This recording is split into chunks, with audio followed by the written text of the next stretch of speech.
For 20 years in Tennessee, a woman named Georgia Tann would appear on single mothers' doorsteps saying that she was a social worker. She would then disappear with their children who were never seen again.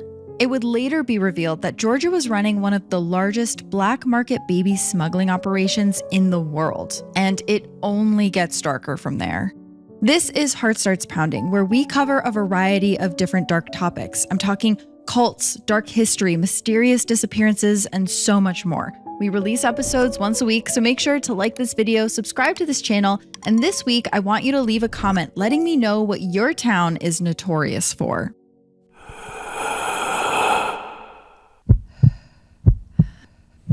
It's when your heart starts pounding. In last week's episode, I told you stories about a mysterious fake social worker who showed up on the doorsteps of poor mothers in Memphis, Tennessee in the 30s and 40s. She would offer healthcare services for babies or a place to stay for a while the mother got back on her feet, and then the woman would whisk the child away in her signature black limousine, and the baby would never be seen again. Today, I want to tell you who that woman was and how she was able to run a black market adoption ring for 20 years in Tennessee. You don't need to listen to last week's episode for this one to make sense, but I highly encourage you to check that one out. This is an incredibly dark mark on the history of adoption, and I don't think it gets talked about enough. So I cannot wait for you guys to hear all of the research we did for this one. But before we dive in, I want to tell you first about a new podcast I'm doing with Pave Studios called Clues, where I dive into the clues that led to breakthroughs in cases throughout history with my co-host, Morgan Absher of Two Hot Takes. We have 2 episodes out now wherever you get your podcasts, including the story of Lacey Peterson, who seemed to vanish without a trace on Christmas Eve of 2002. Her body was eventually found washed ashore in the same marina her husband said he was fishing in the day she went missing. We break down the clues that ultimately led to a conviction in that case. And again, you can listen to Clues wherever you get your podcasts, and it's also on YouTube. Now, before we get into today's episode, I would just like to give a huge listener discretion warning. We're dealing with children, and while I will never graphically describe the abuse of a child, it's important to this story. I mentioned physical, mental, and briefly sexual abuse towards the end, so if you need to dip out until next week's episode, which is on Brazilian folklore and is very fun and very scary, I totally understand. Okay, let's dive back in. Georgia Tann was born in a rural Mississippi town in 1891, and her family was best described as a big fish in a small pond. Georgia's father and her namesake, George Clark Tann, was a well-respected judge and owned the biggest house in town. Judge Tann also had a reputation for being cocky and overbearing with a steamroller personality, something he would pass along to his children. George's mother, Beulah, worked as a school teacher. At the time, it was almost unheard of for an upper-class married woman to work outside of the home. It definitely got the town to talk about the family, but it was nothing compared to the other rumors that were going around about the Tanns. According to one relative, Georgia's older brother, Rob Roy, was adopted. It's unclear if this was actually true. There's no paper trail that backs this up. It might just have been that Rob Roy didn't resemble anyone else in the family, but people found it strange that it was Georgia who was named after their father. It was an unusual choice to bestow that honor on a second-born daughter rather than a first-born son.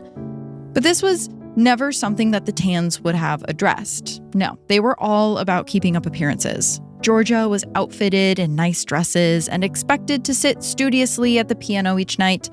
And adoption at the time was very taboo for a family to do. It actually was typically looked at as a way to purchase cheap labor. Adopted children weren't seen as a part of the family, but more like part of the staff, and they were considered nuisances, the unwanted children of the poor left to nag on their new families. One night, when Georgia finished practicing the piano, she went up to her father's office and saw him hunched over paperwork, anxiously rubbing his temples. She knew what he was dealing with. Recently, her father's courtroom had become overrun with orphaned and abandoned children. Most of his day-to-day was dealing with the minutia of these cases, like tracking down relatives who could provide care and finding an institution to house them. Georgia watched as the stress of it all ate at him each and every night.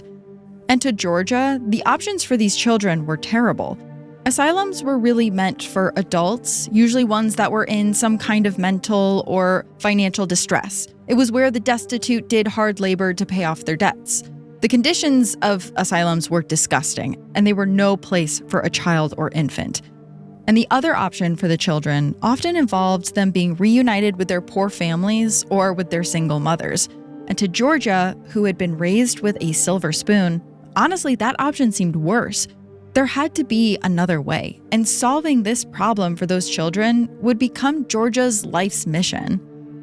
One day, when Georgia was 15, she went to work with her father at his courthouse. And there, she saw a 5-year-old boy and his 3-year-old sister cowering in a corner. She approached the frightened children and she asked them about their parents. The children explained that they were in the courthouse because their parents did not have enough money to care for them. And according to Georgia, the children were in danger of being institutionalized. So she started asking around in her community if anyone wanted to take the children. And eventually, she found a well-off family that was willing to do so. Somehow, Georgia had convinced them to love the kids like their own, rather than sticking with the social norm and treating them like indentured servants. By all accounts, it was a pretty stable placement, and the family seemed happy afterwards. But this made Georgia feel like a saint. She felt like she had saved these children from the horrors of the asylum system, or worse, a life of being poor. She was addicted to the feeling, and she couldn't wait to do it again. And so it wasn't long before Georgia became known around town as the person to call about an abandoned infant or child. She had created sort of a little business for herself, but her father, Judge Tann, did not approve of his daughter's ambition. One day, Georgia was carrying an abandoned infant into a courthouse, and she passed by a group of men chatting outside, including her father. Judge Tann seemed embarrassed. His proper young daughter should be sitting up straight at the piano, not conducting official business in this very male-dominated setting. He had a way to fix his daughter, though, he thought. When it was time for college, Judge Tann sent Georgia to an all-women's school where she was supposed to study music. Being around this many women should teach the girl a lesson about femininity and a woman's place. Well, I don't know if he knew about what happens at women's colleges, but that was not what Georgia was exposed to at Martha Washington College. Instead, she met women who wanted to dedicate their lives to a profession rather than to a marriage. Women who read books and wore pants. And this way of life really appealed to Georgia. She had never really been interested in having a husband. And this is also where Georgia was introduced to the idea of a Boston marriage by her female professors. That's when two women lived together long-term and never took husbands. These couples wore rings, they called each other sister. It was a very, history will remember them as roommates situation, if you catch my drift. The general public viewed these relationships as pitiful, but ultimately harmless. And at the time, the general consensus was that women were incapable of homosexuality. But when Georgia saw Boston marriages, everything clicked. She wasn't interested in homemaking or husbands. She was far more interested in the company of women. It seemed like school was doing the exact opposite of what her father intended. And by the time she was done with school, she had made up her mind. She was going to pursue a career in the emerging field of social work to continue her mission of saving children from poverty, single mothers, and institutions. The general thoughts on adoption at the time still hadn't shifted much. Most people still wouldn't consider adoption as a way to build their family, but Georgia wanted to change that. She took her first job as a social worker with the Mississippi Home Finding Society in 1916, and within a few years, she was in charge of what the agency called a, quote, receiving home. Today, we might call this a group home. It was state-funded, temporary housing for children waiting either for fosters or adoption placement. And we don't have a lot of information about how Georgia conducted herself here, but it seems like she was already sidestepping protocols and legal processes to place children into adoptive homes. After all, she had her judge father there to bail her out if she ever got in trouble. Sometime in 1922, Georgia drove her Model T Ford out into the sticks. She stopped outside a rundown cabin of a really poor family. On the porch, a dirty toddler with black hair and brown eyes played with a few sticks. A 2-year-old named Onyx. It was just him, his 3-year-old brother Clyde, and their mother Rose, who lived in the house. Their father had recently passed away. When Onyx saw the shiny car pull up, he probably stared.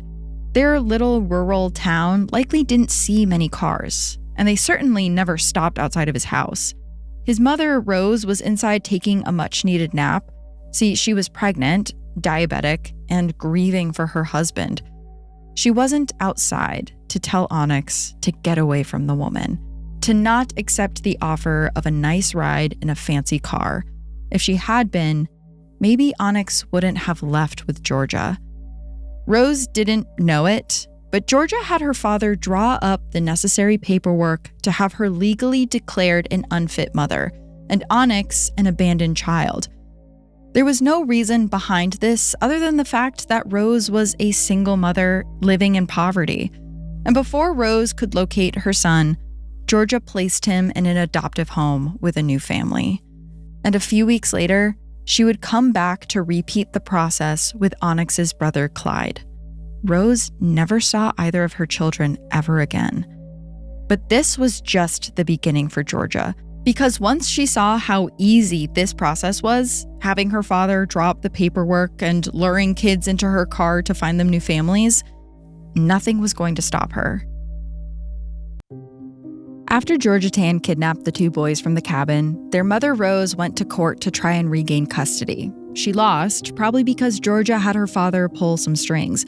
But Judge Tann couldn't protect Georgia from everything. Although the adoptions held up in court, other locals did not appreciate Georgia's tactics, and she ended up getting fired from her job with the Mississippi Home Finding Society.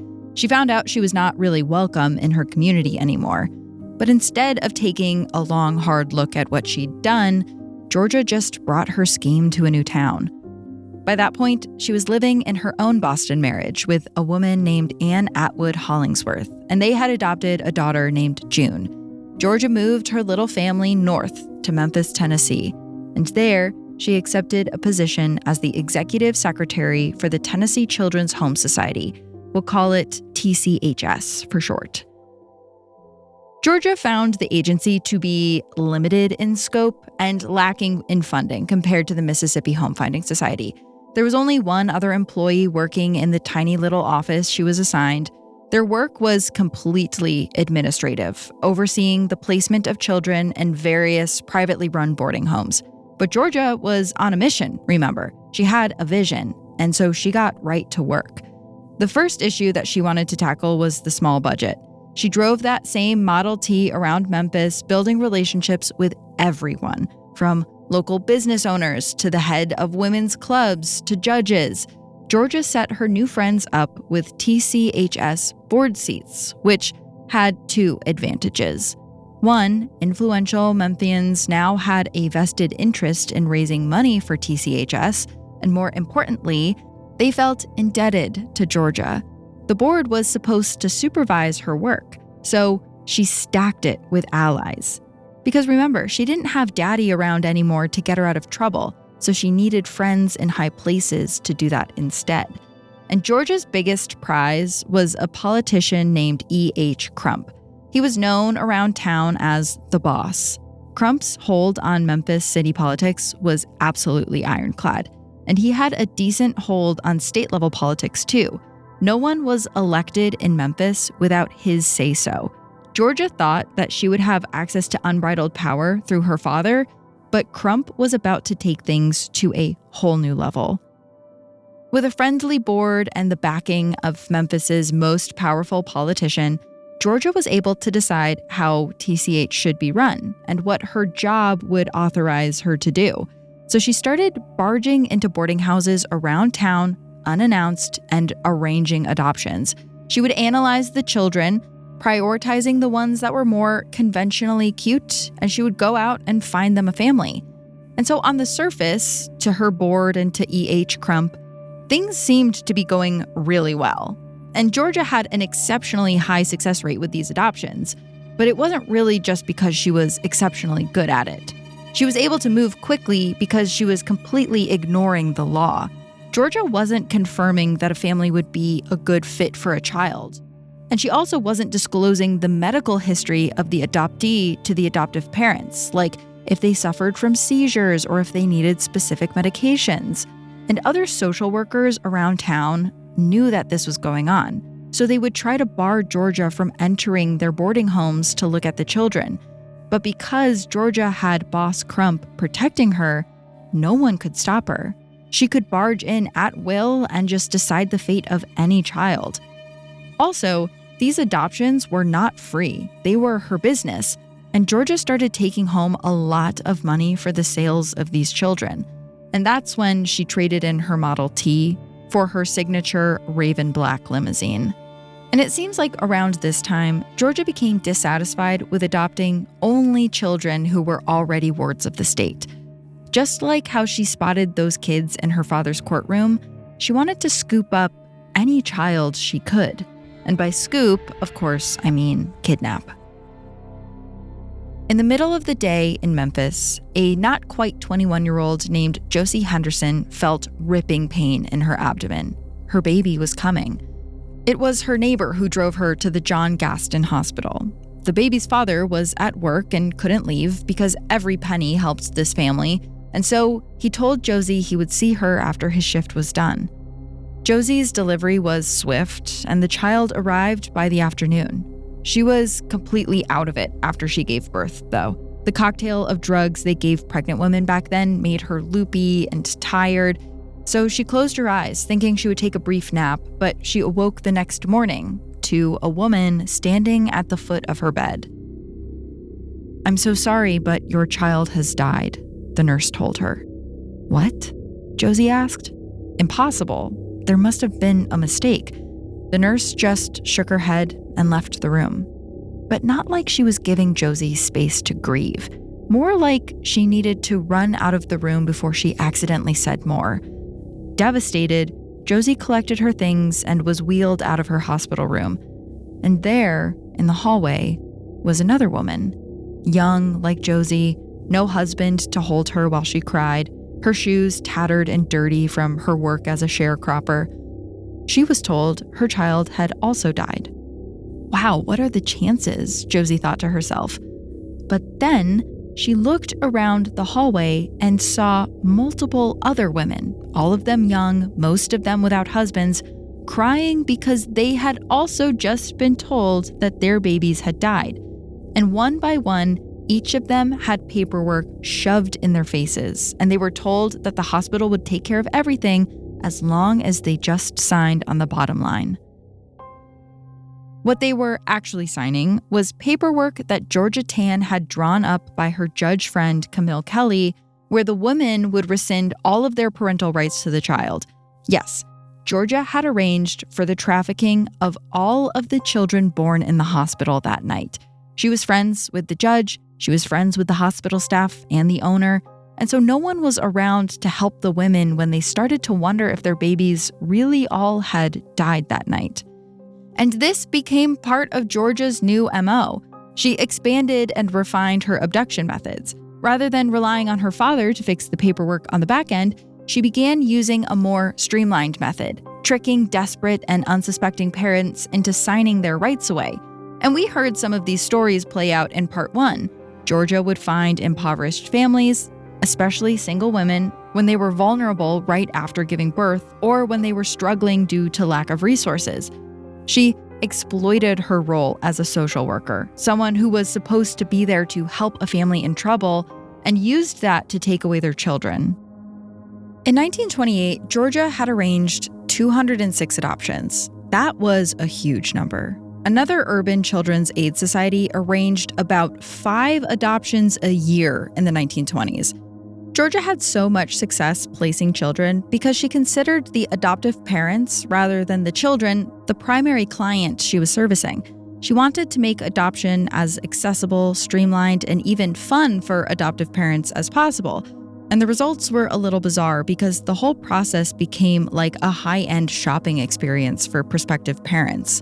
Georgia would have the orphans photographed in cute outfits, and she printed their photos in sleekly designed brochures. Each photo would be captioned with the child's name, age, and any special characteristics like talent for singing or high IQ. Usually, all of that information was completely made up. Parents might ogle over a photo of a 4-year-old named Glenn who could recite poetry, but in reality, that child might be a 6-year-old named Vernon who couldn't even tie his shoes. But Georgia didn't care. She just wanted to make the sale. Georgia offered other perks to parents as well. Tennessee state law required her to vet adoptive families to make sure that they could provide an adequate living environment for an adopted child. Georgia always would execute this step because she could charge parents for it. But it was purely for show. If a parent could pay, they would pass the inspection. That meant that some of the children Georgia was placing experienced terrible things in their new homes. Many were abused, some reported being ignored or denied food. One little boy worked 18 hours a day harvesting tomatoes. One little girl said she spent hours locked in a closet. But to Georgia, she felt like this didn't matter because she had this theory, one that is completely unsubstantiated, that children were blank slates. What that basically meant was Georgia felt like children didn't remember anything, and the things they experienced in childhood wouldn't affect them as adults. She promised prospective parents that the children she offered would retain no emotional attachment or even memory of their birth parents. She claimed that even school-aged children wouldn't retain any connection to their lives before adoption. They were blank slates to be molded however adoptive parents wished. But the children that were being adopted knew that wasn't the case.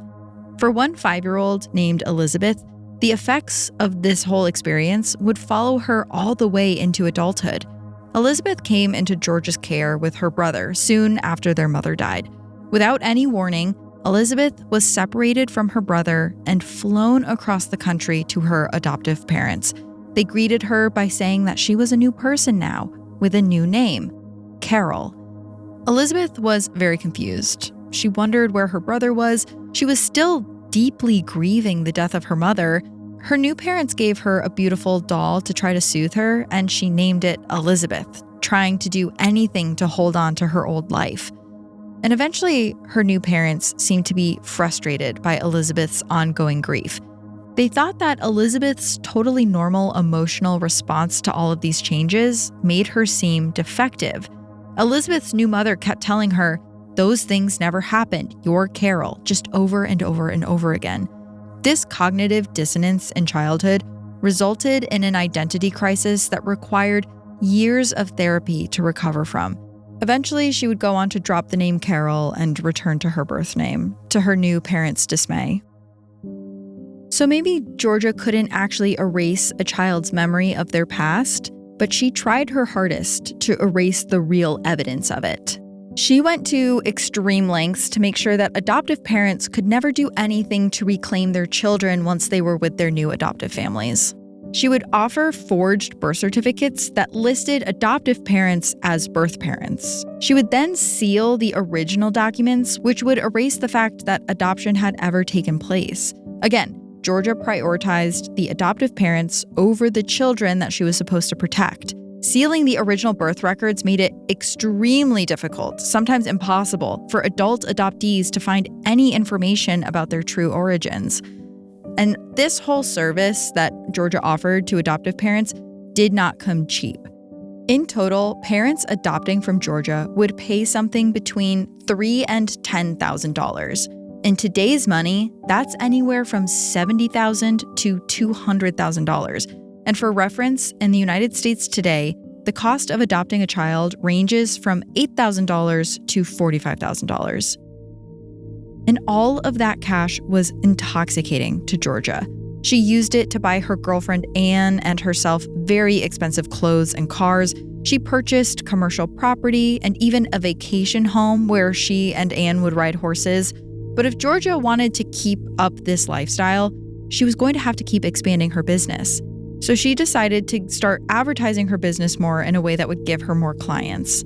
And one of the ways she did this was by publishing photographs of children in her care in local Memphis newspapers. I've read some of the advertisements, and they read like a disturbing cross between livestock classifieds and singles ads. So underneath one photo of 3 baby girls, Georgia wrote the caption, quote, "Living dolls for you." And then beneath another smiling toddler, she wrote, quote, "Are you in the market for a 14-month-old boy?" They sound disturbing and messed up now, but at the time, they were a huge success. The first 2 children that Georgia featured had dozens of interested families within 10 minutes of the paper's publication. During the holiday season, printing a photo in the paper almost guaranteed an adoption. And after running the ads locally for a few years, they became nationally syndicated in the 1930s. And once Georgia's business was on the national stage, it completely exploded. So Georgia became the go-to person for adoption across the United States. Donations to TCHS skyrocketed, and suddenly she had far more interested parents than she had children available to place. So to keep up with demand, she recruited other people to help her, and she called them spotters. Doctors and nurses would alert Georgia when a single mother was in labor. You probably remember Mary Reed, the single mother in part 1, who was still under the influence of anesthesia when Georgia got her to sign paperwork that relinquished her son Steve. Mary was the patient of Georgia's personal doctor, and he likely alerted her to show up in the delivery room that day. Other social workers would do the same for her. Some were assigned to widows as they were getting back on their feet, and they would alert Georgia when it was a good time to come by and take a baby. There were also contacts in Tennessee prisons and mental institutions too, and they would let her know when residents were in labor. And all of these people received a kickback for each child they delivered to Georgia. And Georgia's growing popularity leveled up her ability to protect this growing operation. She schmoozed with politicians and legislators and even placed some of the kids with them. Georgia also made adoption deals with other social workers and state employees. And these placements were all strategic on her end. These were the people who might report her or prosecute her for illegal activity. But if they had an adopted child from her, they were more likely to turn a blind eye. And because Georgia's political connections were so strong, she now had the ability to rewrite Tennessee state law. Each time Georgia faced a legal roadblock, she just rewrote the rules. For instance, in Tennessee, a judge was required to certify that a biological parent's permission had been obtained before an adoption was performed. Obviously, Georgia often did not have the parent's consent, so she pushed through a new law that only required a notary to confirm birth parent consent. And get this, Georgia was a notary, and so were many of her employees. So she could just sign off on her own illegal adoptions. She didn't need anyone else's permission to do what she was doing. And this ushered in an era of unstoppable trafficking on Georgia's part. She was kidnapping hundreds of children at this time, from all over the South. And she would kidnap children by the bunch in these things that she called roundups. It was when Georgia and the people she had working for her would pile into a few cars and drive off to whatever target Georgia had selected. It could be an apartment building, a rural farming community, or a poor residential area. When they arrived, she would hand out paperwork that was prepared in advance by Judge Kelly, the juvenile court judge that Georgia had looped into her scheme. And that paperwork might say that the parents provided a poor home environment. It might say that the parents were alcoholics. It might even say that the children lacked food or clothing. The reason didn't really matter because none of it was true. But Judge Kelly's pre-written signature gave Georgia the power to walk into any home and take the children. And the poor people and single mothers in the area couldn't do anything about it. They just had to stand there and watch in horror as it happened. It was an incredibly dark time in history, don't get me wrong. But it does get even darker from this point on. So during the 1930s and 40s, adoption saw a sharp spike in popularity all over the United States. And much of that increase can be credited to Georgia. Her nationally syndicated newspaper ads got the ball rolling, but what really changed the country's perception of adoption was seeing famous celebrities take part. Georgia's most recognizable client was Hollywood actress Joan Crawford.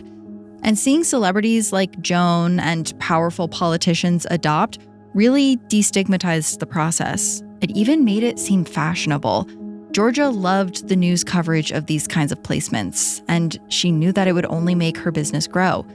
And it grew so much, in fact, that at a certain point, Georgia no longer had enough space inside of TCHS to keep all of the children. But she had a fix for this. She would loan them out. Identical twins James and Thomas White were 5 years old when people working for Georgia Tann kidnapped them out of their bedroom. They spent some time in Georgia's TCHS mansion before Georgia sent them to Hollywood, where they lived with a couple who drank constantly and ignored them or sometimes would beat them with an extension cord. And eventually, the boys took advantage of one of the periods of neglect and they escaped. But a neighbor found them hiding in an empty swimming pool and called the cops. Unfortunately, the authorities decided that the best way to help these boys, who were now 7, was to ship them back to Georgia Tann. James and Thomas found their second stay with Georgia much worse than the first because there was now no more space for the boys. But Georgia knew that she could still make money off of them. She knew she could still sell them in an adoption. So she wanted to find space for them. So sometimes she would pick them up and bring them to her personal home or the homes of strangers. So the twins would go on to recount this story on the Oprah Winfrey Show in 1991, but they had memories of being in a home with a bunch of strange adults that they did not know who had rented out the children for some time. And it was at these kinds of events that the children were sexually abused. It happened too many times for the boys to count. On paper, Georgia said she was doing this because she just didn't have space in TCHS. It was totally at capacity. But James and Thomas said that this was a facade to cover up a child sex trafficking ring that Georgia was part of. Remember, Georgia was telling people about her blank slate theory, that anything that happened to children before a certain age would not be remembered. But as the twins sat on stage with Oprah on her talk show, they were liver-spotted and gray-haired. Despite their wrinkles, they still looked like identical twins. And yet, they remembered. They remembered all of it 50 years later. Eventually, James and Thomas would escape this horrifying cycle, and they remained close as adults. When they told their story, they joked that they barely even knew what to call each other anymore because they moved so often and had so many caregivers that their names just changed a bunch of times. They said sometimes it was hard to remember the real ones. And those boys were some of the lucky ones that escaped at this time because, honestly, many did not. There were too many children under Georgia's care, and she really couldn't keep track of them all. Also, even though she absolutely had the money to do so, she didn't really seem interested in keeping TCHS repaired and safe. She would keep certain areas of the home clean for adoptive parents, but in reality, the conditions were terrible and children were dying as a result of it. There was no cooling system in the building. In the summertime, the heat on the upper floors was suffocating. Conditions were often described as unsanitary. Children were constantly sick, especially with GI viruses. For infants, a stomach bug can be deadly, and at the TCHS boarding house, they often were. In its 26 years of operation, investigators estimate that about 500 children died there. Even though the city had a dedicated cemetery for minor wards of the state, Georgia often chose to bury the children behind her boarding house, or she would burn their remains. That way, she didn't have to report the deaths. But even with that very lax reporting, Georgia single-handedly gave Memphis one of the highest infant mortality rates in the country.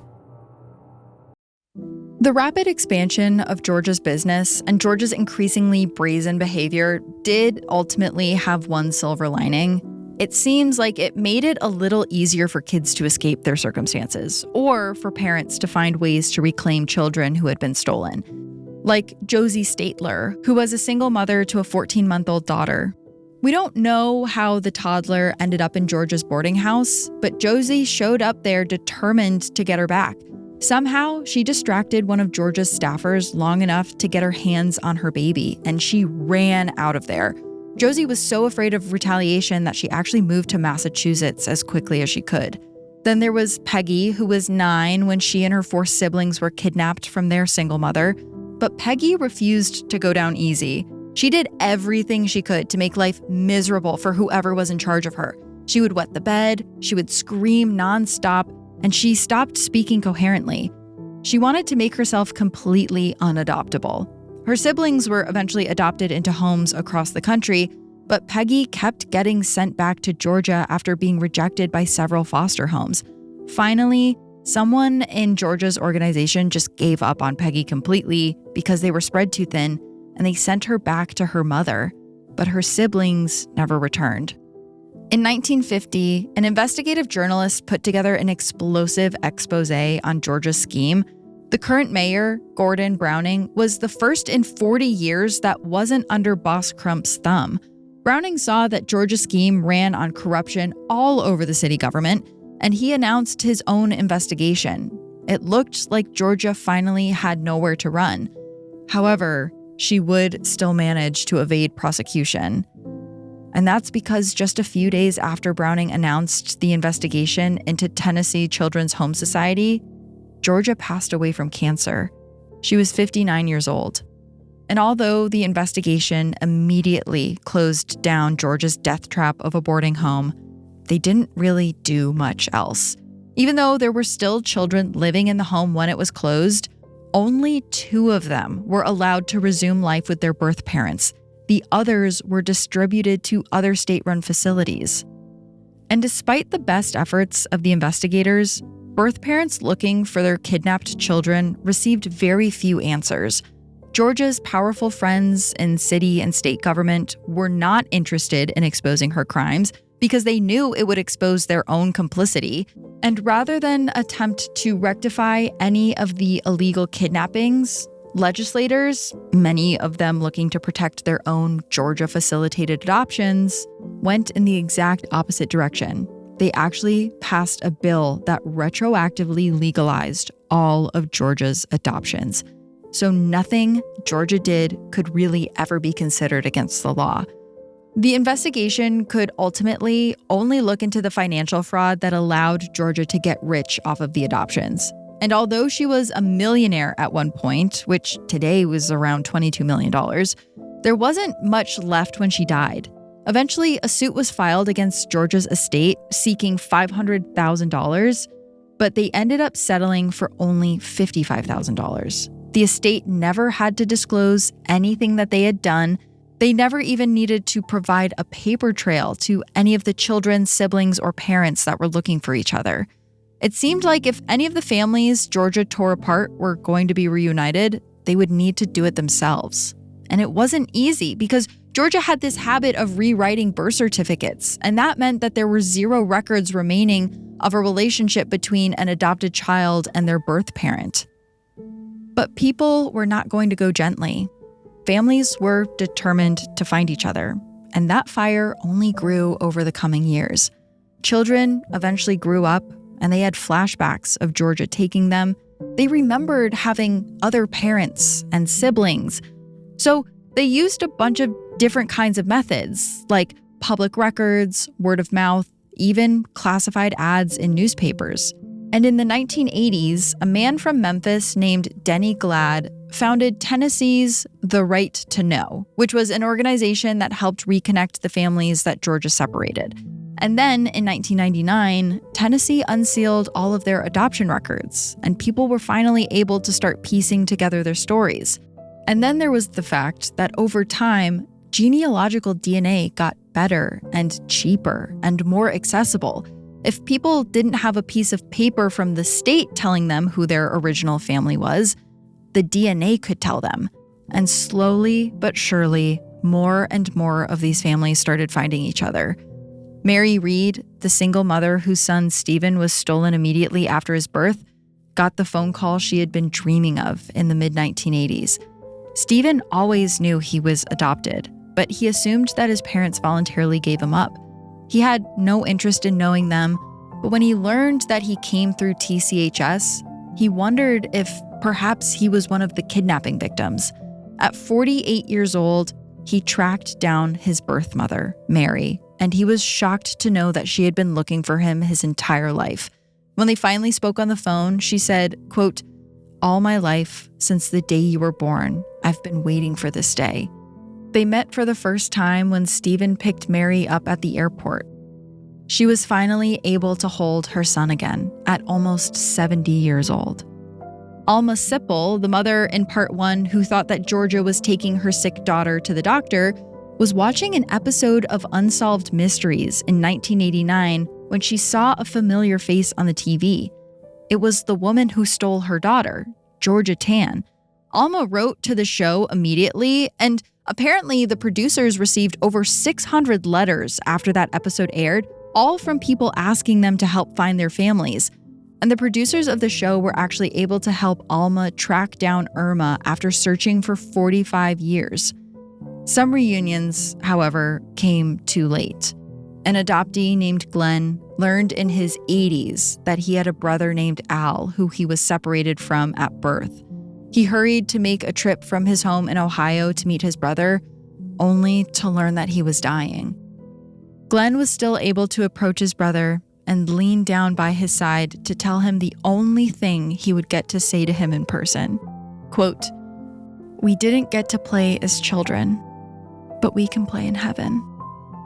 Many of the adoptees lucky enough to track down their original roots were not lucky enough to meet their birth parents. For many, they uncovered the truth too late, long after their parents had died. Georgia's practice of revising birth certificates or making original documents inaccessible does continue to this day in many states. There's proponents that argue that it protects the privacy of birth parents and the sanctity of adoptive families, but the majority of adoptees find it inhumane to be cut off from information about their true origins. Adult adoptees and their advocates recently won more open access to their records in Utah, but 19 other states, including California and New York, still restrict it. But even though most of Georgia's legacy is misery, that's not all it is. It's complicated, and I even have very complicated feelings about this as I write this. But when Georgia published newspaper ads about adoptable children and pushed press coverage of celebrities who chose to adopt, it wasn't because she wanted adoption to be popular. It was just because she wanted to be rich. She was doing this for a financial gain and to control the lives of poor people who she considered to be inferior. But decades later, this selfish and horrible desire kind of has an unintended positive side effect, and that is the destigmatization of adoption. Today, loving adopted children as equal family members is the expectation. It's not the exception. I have friends and family members who are adopted, as do most people, and the weight, shame, and stigma of adoption is not placed on the person who was adopted. And that is in part because of Georgia. But Georgia's vision of the future becomes fully realized when poor women have no resources to take care of their children, when judges, cops, and social workers are so corrupt they make the rules as they go, when children have no agency and no identity, and they're told to forget their old lives. And I don't want to live in Georgia's version of the future. I don't think any of us do. This is a very big story, and if you would like to read more about it, I really recommend the books Before and After by Judy Christie and Lisa Wingate, and The Baby Thief by Barbara Bazance-Raymond. Those were two of the main sources that we used for this episode, and I cannot recommend them enough. Okay, thank you so much for joining me over these last 2 episodes. This has been an incredibly dark journey, but I'm glad we took it together. Next week, we are going to go back into the backwoods and talk about some of the scariest creatures from Brazilian folklore. I'm talking the undead crawling out of their graves, creatures that try to kill you when you sleep, and a monster in the Amazon that might actually be more real than anyone wants to admit. So join me here next week. We're going to have fun with this one. And until then, stay curious. This has been Heart Starts Pounding, written and produced by me, Kayla Moore. Heart Starts Pounding is also produced by Matt Brown. Additional research and writing by Hannah McIntosh. Sound design and mix by Peachtree Sound. Special thanks to Travis Dunlap, Grayson Jernigan, the team at WME, and Ben Jaffe. Have a heart-pounding story or a case request? Check out heartstartspounding.com.